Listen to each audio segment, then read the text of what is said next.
Já parou para pensar que por trás de cada batida do coração, cada pensamento, cada reação, existe uma conversa silenciosa acontecendo?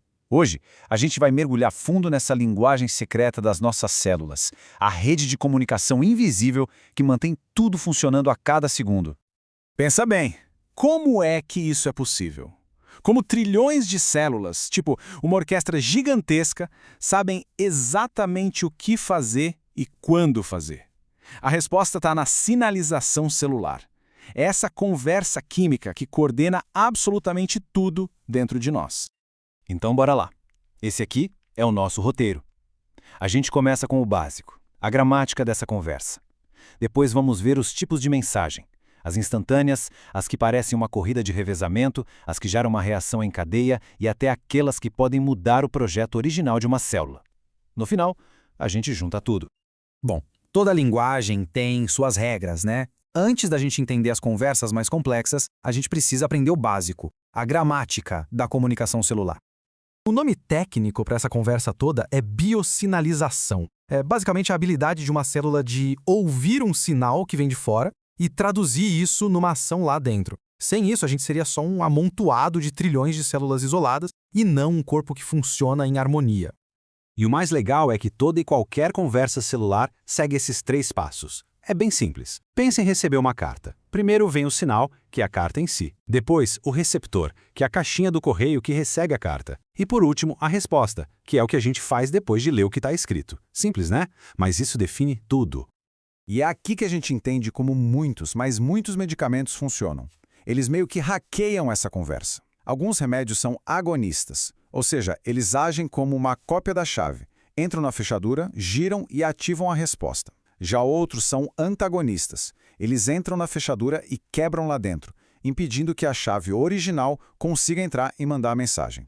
Beleza, vamos para o nosso primeiro mecanismo de comunicação. E a gente começa com o equivalente celular de uma mensagem de texto de um zap, os canais iônicos. E quando eu falo que é rápido mesmo. A gente está falando de milissegundos. É a velocidade que faz a diferença entre tirar a mão de uma panela quente na hora ou se queimar feio. Essa comunicação ultra rápida é a base do funcionamento dos nossos neurônios. Então, basicamente, esses receptores são como portões na superfície da célula. Alguns desses portões têm uma fechadura química, sabe? Só abrem quando a molécula certa encaixa. Outros são elétricos. Eles abrem ou fecham dependendo da voltagem da célula. É um interruptor. Pá, ligou. Pá, desligou. Instantâneo. E para a gente ter uma ideia do quanto esses canais são vitais, olha só esse exemplo. A famosa toxina do baiacu age exatamente aqui. Ela bloqueia os portões de sódio nos neurônios. O que acontece? A conversa para. E quando os nervos não conseguem mais se comunicar, tudo para. Isso explica por que a ação dela é tão rápida e, infelizmente, letal.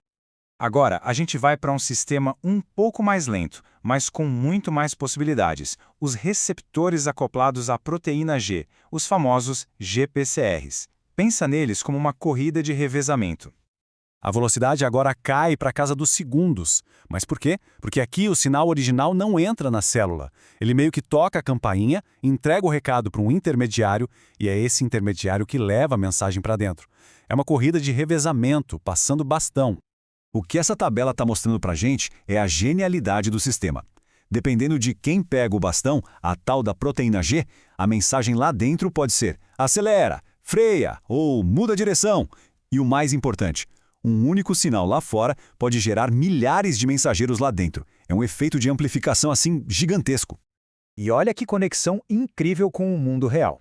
O veneno de um lagarto, o monstro de Gila, ajudou os cientistas a desenvolverem remédios super famosos, como o Ozempic e o Wegovy. Eles atuam justamente nesses receptores GPCR para regular o nosso metabolismo. Isso mostra o poder que a gente ganha quando decodifica essa linguagem. Seguindo em frente, a gente chega num mecanismo que não é sobre uma ação única e rápida. É sobre dar o start numa reação em cadeia complexa. Agora, a gente está falando de minutos a horas. Percebe a mudança?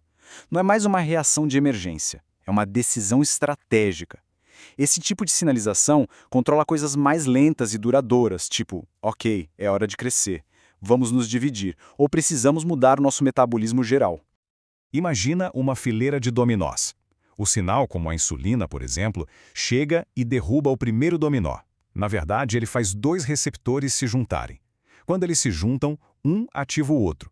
E uma vez que eles estão ativados, eles começam a derrubar uma fileira enorme de outros dominós lá dentro da célula, ativando uma proteína atrás da outra.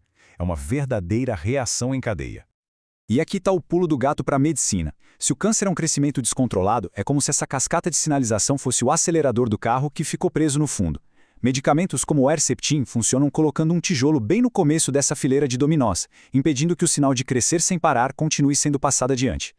E para fechar, a gente chega no método de sinalização mais lento de todos, mas também o mais profundo, o que vai direto no centro de comando da célula, o núcleo. Horas a dias. Essa é a escala de tempo para basicamente reescrever o manual de instruções da célula. A gente não está só pedindo uma ação.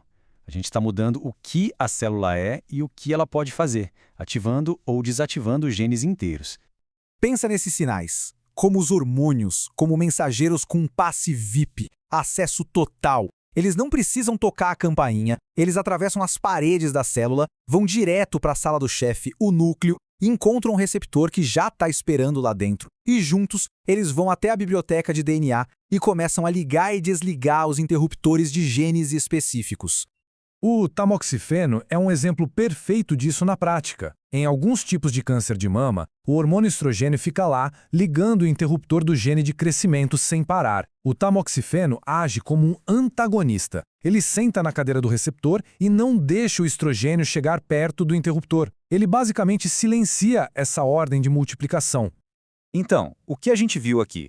A gente viu que o corpo tem diferentes jeitos de conversar, dependendo da urgência e da importância do assunto. Tem desde o zap ultra rápido para emergências até um comunicado oficial, super detalhado, que muda toda a estratégia da célula a longo prazo. Cada sistema com seu tempo e seu propósito. E isso tudo leva a gente para uma pergunta final, né? Se essa é a linguagem das nossas células, que novas conversas a gente pode começar a ter com a medicina? Cada vez que a ciência aprende uma palavra nova ou uma regra gramatical dessa língua, a gente abre a porta para criar remédios mais inteligentes, mais precisos. O futuro da medicina não é só tratar sintoma, mas sim dominar essa conversa interna e dar ao corpo as instruções certas para ele mesmo se curar.